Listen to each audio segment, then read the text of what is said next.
more time. Tom Hiddleston loves comicbookmovie.com. I do. This is God's honest truth. It's not just because it's like where the real enthusiasm is, but it's often a source of information. It's a research resource for me. There you go. Sweet. All right, let me set this Hang on, I'm on. going to take my chewing gum out because that's Get right in. an unsightly habit. I got nailed for smacking in an interview once too. So. Okay. All right, I think we're good. Lean at your frame. I tend to lean forward, but what's good for you? To sit back or lean forward? You're good. All right. I think we are a go. Flip. You know, people put themselves on tape for these, for like my friend Patrick Kennedy, who was in Warhorse with me, literally filmed himself doing a scene with a flip camera. Oh, they're great. Sent it to Steven Spielberg and got the job. Yeah, yeah. I mean, who carries huge mega cameras around anymore? Yeah. So, all right, first question. Have you seen the movie? Oh yeah, last Oh, night. you saw it. It's good. Okay, good. Very good. That's a relief for me. But on behalf of all comic book movie fans around the globe, let me be the first to say to you, you bastard, you killed Agent Coulson. He's a beloved character. What were you thinking? I'm ashamed. What was Joss Whedon thinking? Oh. Yeah. But you know what? I mean, when I saw it, I hate myself for doing it as well. Because I've become as much of a fan of all of these films as everybody is. I love watching them. You know, it's absolutely true when I say that I was doing a TV job in Sweden when I first saw the very first Iron Man. And I thought I'd never be, at the time I'd just done lots of British theatre, and I thought I'd never get to make a movie like that.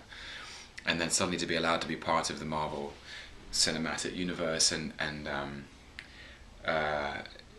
is such a privilege, and so I do feel like Clark Gregg as Coulson is kind of, he's like the spokesperson for the fans in a way. He's like the fans' favourite. He's the access of Joe Public into all of these films. He's someone who's just like very normal. He has no superpowers, and he's become the glue. You know, he's the glue of the Marvel universe. I can't believe that I kill him.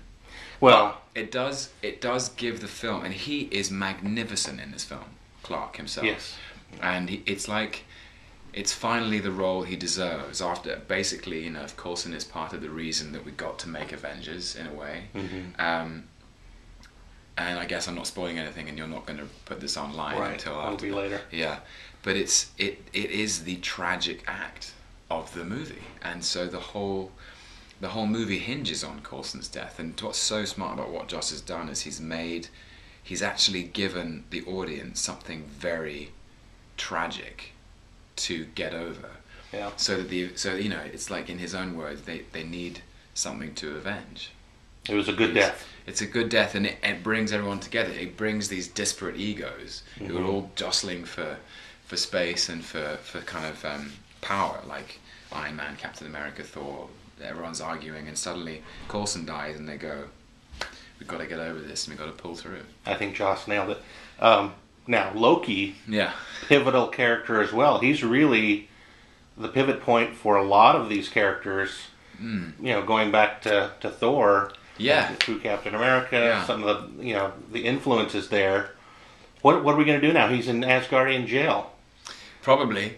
Yeah. I mean, I hope. Is he coming back?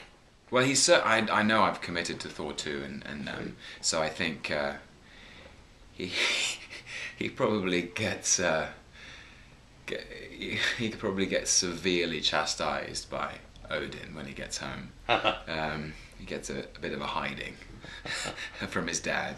But I hope, and I say this having not seen a script at all, that there is room for redemption for him in a way. Like, I hope that even in this film, despite his hatefulness, and I think people do really hate Loki by the end,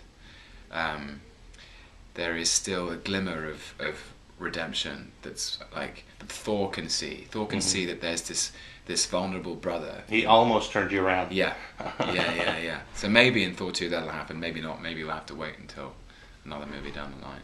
That's cool. This is a really big movie for the whole Marvel Cinematic Universe. Yeah. Have you had any discussions about just the whole panoply of what's next? Not really. I mean, it's all in Kevin Feige's very brilliant brain. Good, I'm talking to him later. So, Okay, he's amazing. what should I ask him?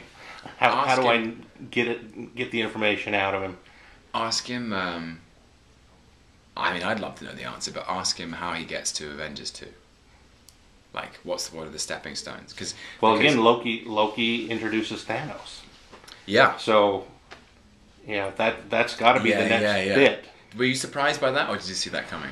Well, since I run a comic book movie fan site, we've had rumors and speculation for years now. So we did think that might be the case. Right. But then there's been a lot of people that say, no, they wouldn't do that. But the whole Infinity Gem thing has to. I mean, we saw the Infinity Gauntlet in Odin's chamber. Exactly. Yeah. So that was there from Thor. I mean, once you've opened up Thanos, you're in a whole different realm, really. Yeah. A whole different world of cosmic. Yeah. And, I hope that a film like Thor has allowed people to believe in those cosmic possibilities or the cosmic potential of the cinematic universe to really open up and go beyond these earthbound stories. Even though I think being bound on Earth is in a way to make it accessible to people who aren't just comic book fans, Mm-hmm. It'd be fascinating to see what they do next, because I think the films are just getting better and better and better. Mm-hmm. Like each Marvel movie is just they're just improving, and maybe they're just getting smarter at knowing what they have and their own product. And I love working for them, and they've changed my life. So, you feel like you're getting typecast?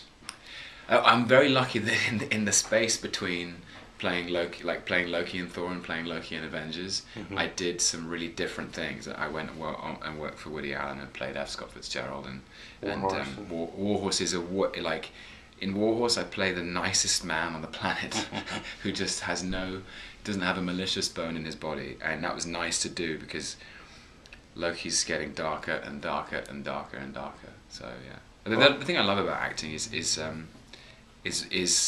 getting to explore different facets of human nature, and each character that I've played represents a different flavour of humanity, a different truth.